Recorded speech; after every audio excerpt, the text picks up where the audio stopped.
Welcome to the Hearing Reviews webinar, The Power of Online Reviews and Your Front Office Person, presented by Tina Soika. I'm Carl Strum, editor of the Hearing Review magazine and its website at hearingreview.com. Today's webinar provides some insider tips for harnessing the power of your satisfied customers and pointers on how to obtain great online reviews from them. The presentation then segues into the crucial area of how your calls are being answered by your front office person or patient care coordinator and some simple steps for improving patient acquisition and loyalty. Our webinar presenter is Tina Soika, the president of American Hearing Aid Associates, or AHA. AHA is one of the largest U.S. networks of audiologists and hearing aid specialists with about 2,000 member practices. Tina has served as the Chief Operating Officer and President of AHA for over 15 years and has a reputation as a leader who provides great down-to-earth advice for practice management, as I think you'll see from this presentation. Today's webinar is brought to you by CareCredit, a hearing health care credit card designed for patients' health, beauty, and wellness needs. It helps families access the care they need and want without delay or compromise. Approved patients with hearing problems can use it to pay for hearing tests, aids, and other preventive hearing devices that they need to live their lives to the fullest. As a matter of housekeeping this webinar, you can email Tina and me questions via the Q&A box on the left or by using the email address shown at the end of this presentation. I also need to point out the standard legal disclaimer, which essentially says that you are urged to consult with financial, legal, and other advisors relative to this content, and there's no implied liability for the use of the information provided. And with that, I'd like to welcome Tina Soika to today's webinar. So given today's marketplace, which has become incredibly competitive and with more and more opportunities for the consumer to purchase hearing aids and get help for their hearing needs, it's incredibly important for the practice to make a great impression before that patient ever sets foot in the door. And today we're going to talk about two things that the practice can do, and they're probably two of the most important things that a practice can do to set a great first impression. And again, it's before the patient ever walks in the door. The first one we're going to talk about is online reviews or online reputation management. In today's marketplace, the patient is looking for information. They're looking for ways to figure out what the best solutions for themselves are. And most often they're doing that by going online and looking for that information. So here are the things we're going to talk about today. We're going to talk about why reputation management matters. We're going to talk about how to get online reviews. We're going to talk about how to respond to negative reviews and how to get great ones. Here's why it's important. In today's marketplace, despite our best efforts, no matter how trustworthy we are, actually the consumer doesn't trust us on the face of it. They don't know us, and there are so many pieces of information competing for their time and their attention. We have to build that trust, and we have to build that trust before they ever meet us. Otherwise, they're never going to come in that door. And until prospects trust us, they won't come in and buy. Some research on the importance of online reviews. 72% of consumers trust online reviews as much as they do endorsements from friends or family members. That's important to understand. Secondly, 4 out of 5 consumers have reversed a purchase decision when they see an online negative review. So it has tremendous power. And then lastly, and most importantly, we need to understand that consumers who are 55 and over are also looking at online reviews. 86% of them, in fact, are doing that. So we cannot afford not to have online reviews on our websites. 97% of consumers find local businesses by searching the internet. 90% of consumers make decisions based on what online reviews say. So they're going online, they're going to our website, and then they're making decisions about what they're going to do thereafter based on what they're seeing there.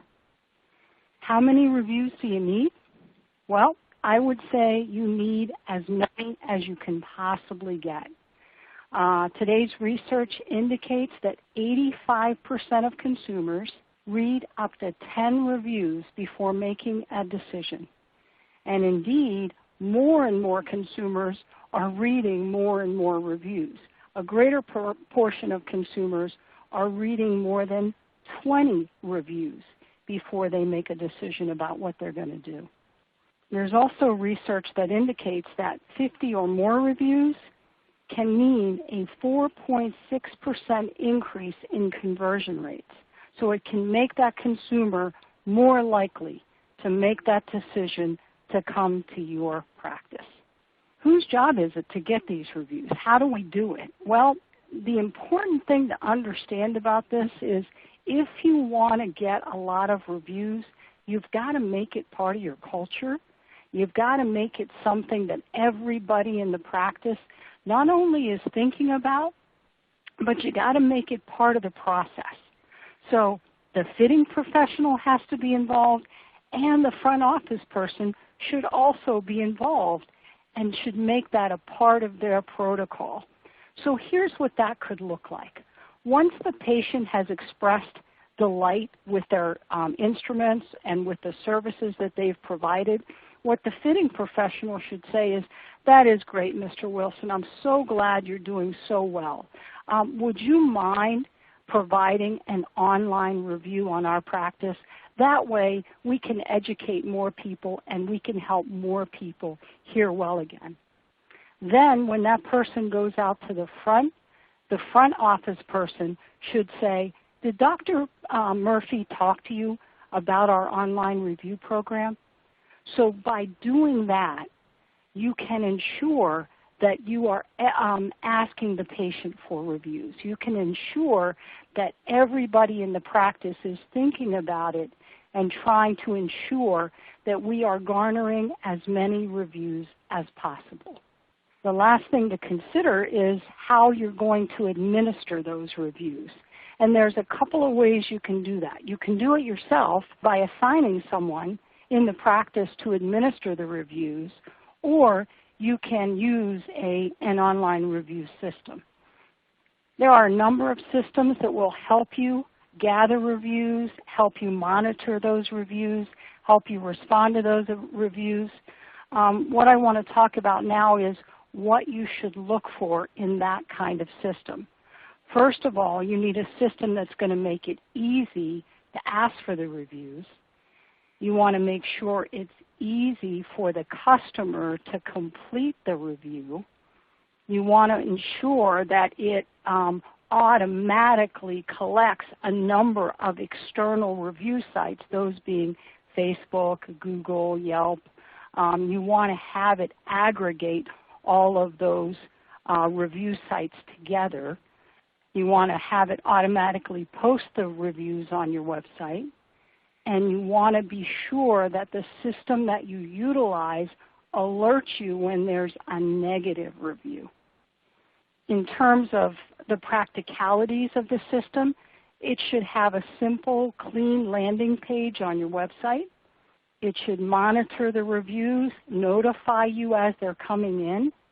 It should remind customers with a couple of emails. So they should get a couple of emails to remind them, "Hey, would you mind going on and providing us with a review?" As I said, it's important that it identify any unhappy customers, that it provides an alert to the practice right away when a less than positive review comes into play. And then lastly, of course, it's important that this system thank the customer and let them know how much you appreciate them and their willingness to review the practice. So let's talk about what you should do if you get a negative review. Rule number one, and this is most important, it's far more important than anything else you could do. The most important thing to know about an online review is you must always respond. By responding, you have a much better shot at turning that negative into, if not a positive, at least a neutral. If you don't respond and you let it just sit there, then you allow everybody to draw their own conclusions about that negative review. Second thing that's important is don't let your emotions take over, right? It's easy to feel upset, defensive, even angry when someone reviews you negatively. It's important to understand that a lot of times the negative reviewer just didn't understand something. Maybe they misunderstood the instructions. Maybe they misunderstood your intent. Maybe they weren't quite prepared to purchase hearing aids. For whatever reason, the negative response has an opportunity within it. We can respond to it and use it as an opportunity to help educate that person further, or at least find out what we could have done differently. It's always important to, of course, be kind and to be yourself. Be specific when you're responding. Don't just say, you know, we always try to serve our customers well. Specifically address the issue that the reviewer raised. Remember that feedback, although painful, can be helpful. And then lastly, if the problem that the consumer is talking about seems to be one that would be better served by talking about it offline, then offer to contact that person and discuss it. That way you can be sure that you've addressed that negative concern. One thing I want to talk about is 5 stars on every single review is not the goal. We need to remember that the consumer is very savvy, and if they see 6 5-star reviews, what they're probably going to conclude is that those 6 5-star reviews came from family members, your brother, your cousin, your sister, your mother. It's more believable to have more reviews with perhaps 4 stars or 4.5 stars on average. So 5 stars is not the goal for every review. Let the stars come in as they will. Use it as an opportunity to not only generate more interest in your practice, but to learn from what the customer is saying and thinking about you. Cannot underestimate the importance of online reviews.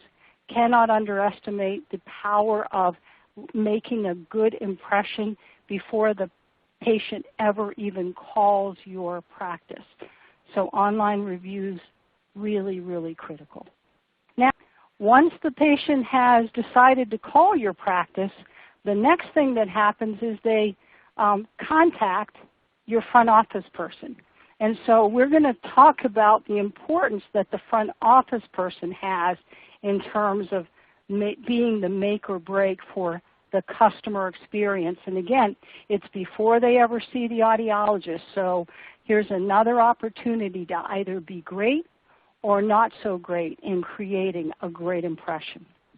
What's important for that front office person, and what's important that we educate them about, is they have to, first of all, know what the goal of answering that phone is.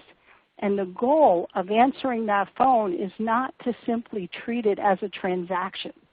The phone's ringing, I have to answer it and get rid of that person as soon as possible. No, the phone is ringing.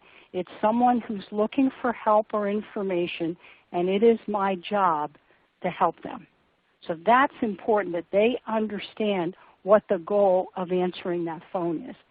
Secondly, it's important that there not be too many distractions, that that front office person not be too harried, not be too distracted when they answer the phone. Because if they sound distracted, if they sound like they're in a hurry, if they sound like they're just trying to get that person off the phone, of course it's going to come across, and of course that's going to leave a negative impression. Attitude is everything. That person has to smile, they have to sound positive, and they have to see that phone call as an opportunity to help a prospective customer solve a problem. We'll talk about the components of a great first new patient call, and we'll talk a little bit more about practice and scripting and so on in just a moment. So as we talked about earlier, that front office person is the gatekeeper to the customer experience. And indeed, most companies today are facing a world in which it's incredibly competitive. And the more research I read, the more I've come to believe that customer experience is the last great differentiator. So this front office person is the gatekeeper to the customer experience, which is a key differentiator for the practice. Certainly they're the first impression and they are the first line of help for the customer.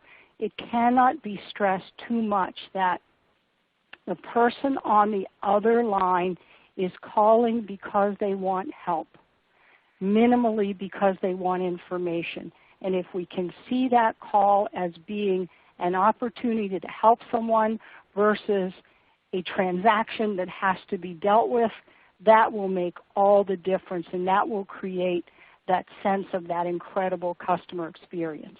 And of course, the front office person is the make or break for whether that appointment is made or not. We want to talk about how important a great customer experience is. Research indicates that sales can be increased by as much as 30% if excellent customer service is provided to existing customers. 30%, that's an incredible number. Patient dissatisfaction can cost a practice as much as 10% of annual revenues. This is an important thing to think about. 26 out of 27 people who have a negative experience don't tell you. So if someone calls and the front office person is rude or distracted or unhelpful, you're never going to know about it. Unless you're monitoring the calls, that patient will never tell you. They'll tell 10 of their friends, though. So the value of the customer experience, the value of that call, even though it happens multiple times a day, cannot stress how important it is. Lastly, retaining patients is far less costly than going and getting new ones. Here's what we need to think about as we're helping our front office staff do a great job of answering the phone. First thing that's important is they need to answer the phone on or before the third ring. And that's important because as that consumer is sitting on the phone and the phone is ringing multiple times, with every additional ring, they are getting more and more of a negative impression of the practice. That may not sound fair, but it is true. We always need to speak slowly and clearly, of course, especially given our population.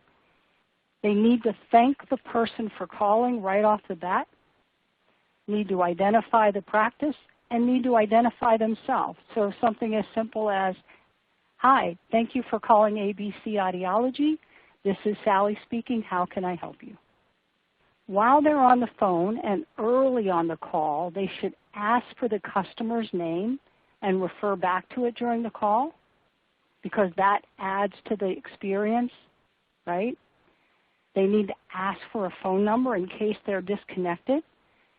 And certainly the phone number gives you an opportunity that if for some reason the connection isn't made or the appointment isn't secured, we can always call that person back.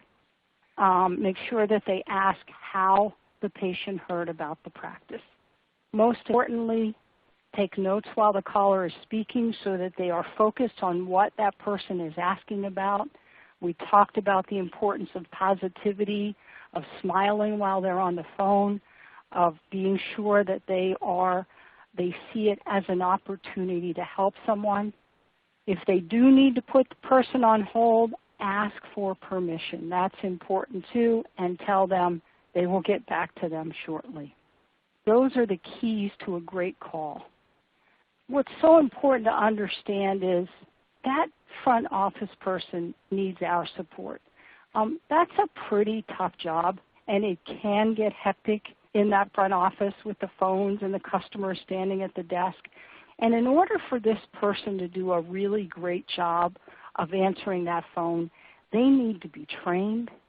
They need to be scripted. We need to support them. We need to know what's going on out there, whether it is too hectic to do a good job, whether they have the tools and the support that they need. We need to give them the opportunity to practice. And lastly, we need to monitor what's going on so that we can help them do a better job.